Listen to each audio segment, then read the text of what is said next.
ఇక ఇవాళ ఢిల్లీకి సీఎం రేవంత్ రెడ్డి వెళ్లనున్నారు. రేవంత్ రెడ్డితో పాటుగా డిప్యూటీ సీఎం భట్టి విక్రమార్క, పలువురు మంత్రులు కూడా వెళ్లబోతున్నారు. ఢిల్లీలో పలు రాష్ట్రాలతో కేంద్ర హోంశాఖ ఆధ్వర్యంలో ఉగ్రవాద నియంత్రణపై సదస్సు నిర్వహిస్తున్నారు. ఈ సదస్సులో ముఖ్య అతిథిగా కేంద్ర హోంశాఖ మంత్రి అమిత్ షా హాజరవుతారు.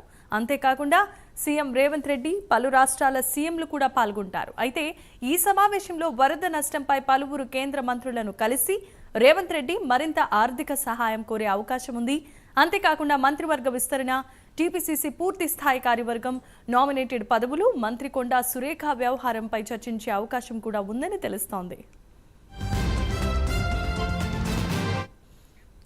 ఇక ఇదే అంశానికి సంబంధించి మరిన్ని అప్డేట్స్ ను మా ప్రతినిధి నాగేంద్ర అందిస్తారు. నాగేంద్ర,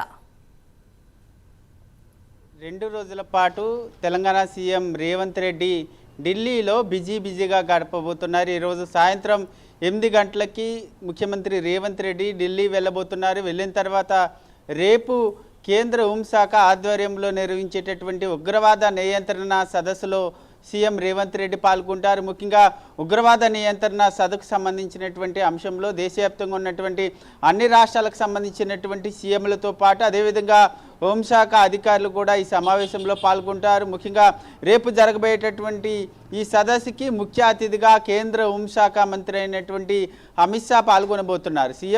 తెలంగాణ సీఎం రేవంత్ రెడ్డితో పాటు అదేవిధంగా డిప్యూటీ సీఎం భట్టి విక్రమార్కతో పాటు మంత్రులు కూడా ఢిల్లీ వెళ్ళబోతున్నారు. రేపు ఈ సదస్సు ముగిసిన తర్వాత ముఖ్యంగా గత కొన్ని రోజుల క్రితం తెలంగాణ రాష్ట్రాన్ని అతలాకుతలం చేసినటువంటి భారీ వర్షాలు, భారీ వరదలకు సంబంధించినటువంటి అంశంలో వరద నష్టంకి సంబంధించినటువంటి అంశం పైన పలువురు కేంద్ర మంత్రులతో తెలంగాణకు సంబంధించినటువంటి మంత్రులు సీఎం రేవంత్ రెడ్డి కూడా సమావేశమయ్యి ఆర్థిక నష్టాన్ని కోరేటటువంటి అవకాశాలు కూడా కనిపిస్తున్నాయి. దీని అనంతరం రేపు సాయంత్రం లేదా ఎల్లుండు కాంగ్రెస్కి సంబంధించినటువంటి అగ్రనేతలతో తెలంగాణకు సంబంధించినటువంటి కాంగ్రెస్ అగ్రనేతల మంత్రులు కానీ సీఎం రేవంత్ రెడ్డి, భట్టి విక్రమార్క కూడా కలిసేటటువంటి అవకాశం ఉంది. ఎందుకంటే మంత్రివర్గ విస్తరణకు సంబంధించినటువంటి అంశంలో గత కొన్ని నెలలుగా మంత్రివర్గ విస్తరణ వాయిదా పడుతూ వస్తున్నటువంటి నేపథ్యంలో ప్రస్తుతం దసరా లోపు మంత్రివర్గ విస్తరణని ఏర్పాటు చేయాలనేటటువంటి ఆలోచనలో రాష్ట్ర ప్రభుత్వం ఉంది. కాబట్టి మంత్రివర్గ విస్తరణ పైన ఒక క్లారిటీ తీసుకునేటటువంటి అవకాశం కనిపిస్తుంది అగ్రనేతలతో. దీని తర్వాత ప్రధానంగా మరొకటి నామినేటెడ్ పోస్టులు. ఎందుకంటే ఇప్పటివరకు 35 కార్పొరేషన్ చైర్మన్లకు సంబంధించినటువంటి నామినేటెడ్ పోస్టులు మాత్రమే ప్రకటించడం జరిగింది. మరొక 25కి పైగా కూడా రెండో విడతలో భాగంగా నామినేటెడ్ పోస్టులను ప్రకటించాలనేటటువంటి ఆలోచనలో రాష్ట్ర ప్రభుత్వం ఉంది. ప్రస్తుతం ఈ పదవులకు సంబంధించినటువంటి అంశం పైన కూడా అగ్రనాయకత్వం ఆలోచనలు తీసుకొని దీనిపైన కూడా ఒక క్లారిటీ తీసుకోబోతున్నారని చెప్పాలి.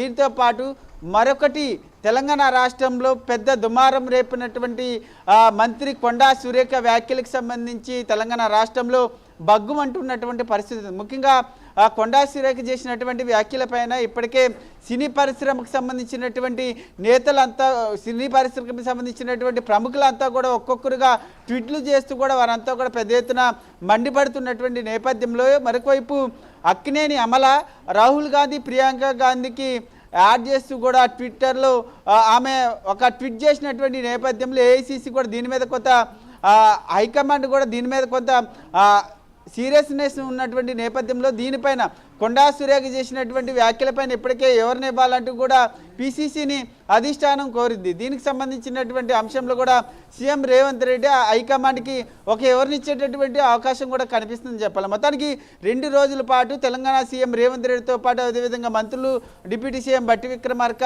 2 రోజుల పాటు తెలంగాణ ఢిల్లీలో పర్యటనలో బిజీగా ఉండబోతున్నారని చెప్పాలి. గాయత్రి.